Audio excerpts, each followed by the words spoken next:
bagay po sa tagumpay na tinatamasan nitong Coca-Cola Tigers ay ang kanilang local power. And for more of that, puntaan ulit natin si Magu Marjon. Richard, sinasabi nga na marami na baka daw nasa ibabaw ang Coca-Cola dahil dalawa import nila. Pero hindi yan ang kaso dahil pati mga locals nila napakatindi ng kontribusyon dito sa Fiesta Cup. Si Taulava averaging a double-double. Ito na mga si Ronjay Buenafe provides the spark off the bench.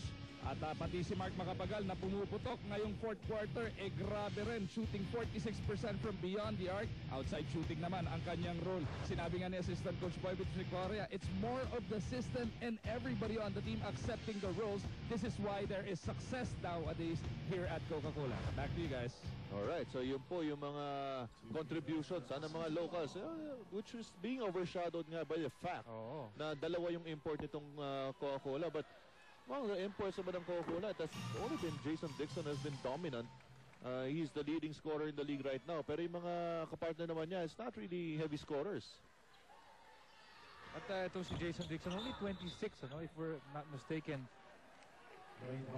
Ito si Jason Dixon, 24 points per ball game. So talagang hindi naman siya super offensive threat kagaya nung Darius Rice nung Pure Foods, who would score around 35 or even sometimes 50 points a ball game.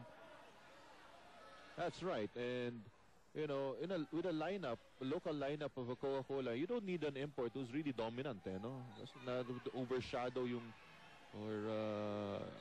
yung capabilities ng mga local players. Meantime, merong pinag-uusapan itong mga ating mga referees, a bit of clarification.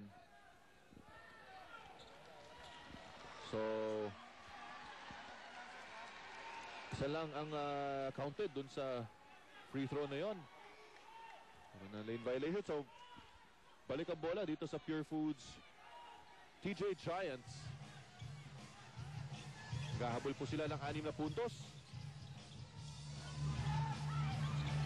James Yap, talaga dinidikitan itong si Ronjay Buenafe. Balik kay James Yap. James Yap sumugod sa loob. Wala sa depensa ni Buenafe. Wala lang yung layup. Andyan na naman si Rico Villanueva. Really holding his own against the Giants of the Coca-Cola Tigers. Ito, fourth foul na ni Taulava. That's his 15 rebounds, Richard, para kay Rico. Wow. Alright, speaking of Rico, ito makikita natin siya sa ating No Fear Fearless Move of the Game. Brought to you by No Fear Underwear. Got the balls for it?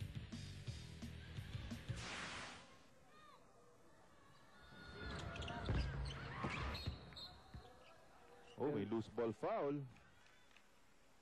Still, yung problema nito ang Pure Foods. 6 out of 17 from the 15-foot line. 6 out of 18, only 33% from that aspect. At well, they're down by 5. May pang oras. Pero itong Coca-Cola, mukhang very dominant pa rin dito sa ilalim. Ito na si Jason Dixon. Binigay bola kay Asi Taulava. A bit late yung kanyang pasa. That's why it was tapped out by Rico Villanueva. Has been active on both ends of the floor.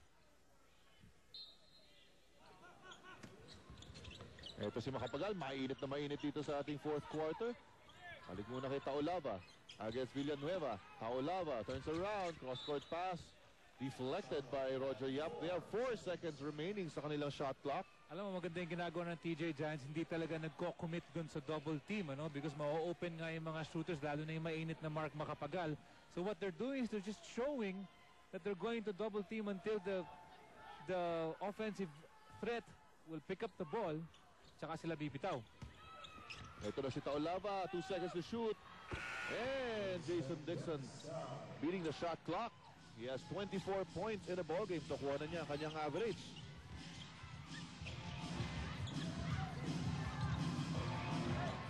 Ralimi has it off to Roger Yap. Gusto pumoste itong si Peter Jun Simon. They want to attack the defense of Donald Copeland, pero may katulong, may respa. Nandun si Jason Dixon. Ito naman ngayon si James Yap. Knocking down another PM3. 21 puntos at last 6 points coming from the same angle from beyond the arc. That's only a 4-point lead for the Tigers. Gustong bawiin ni Buenafe, but he was tightly guarded that time. Ito si Asi Taulava underneath, wala. Pero nandun pa naman si Jason Dixon. Now we have to question how fit itong si Reder Alini. Is he just a token 7-footer in the middle para sa TJ Giants? Alam mo, hawakan na naman niya yung kanyang mga thighs, ano? Alam mo, once kasi na nag-cramps ka, hindi na talaga Kahit ano. mawawala yan kagad eh. Kahit anong inom mo ng tubig, ng Hydrate, ng saging, talagang pag nandyan yan, you're walking on thin ice, ano? Anytime Oo. it just can come back to haunt you like it haunted you after 10 minutes of play before, di ba? Eh, hindi tayo sanay. Simon umangat. Simon gets a basket. Simon's just having fun right now. Kita mo nga. Sabi ni suko na. Taas na kamay ko. Di ko na alam kung paano babantayan. Ito si Peter Jun Simon. Check this out once again. Kanina pa nila inaatake itong depensa ni Donald Copeland.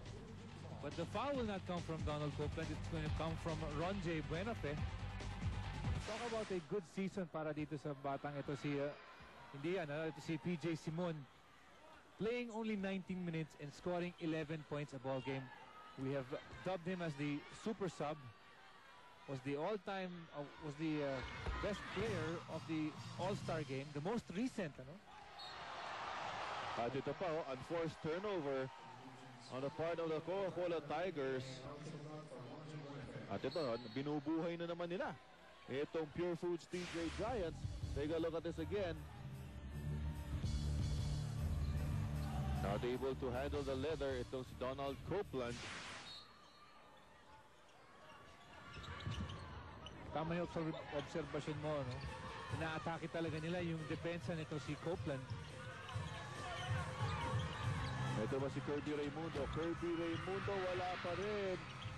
Shooting 4 of 30 from the field over his last 3 games. Wow. Including this one. That's a cold spell. Copeland goes to Cabagnot. 9 seconds sa shot clock ng Coca-Cola. Asi Taulava. 4 seconds to shoot. Oh, that's not a good foul dahil meron na lang 2 seconds sa shot clock ng Coca-Cola.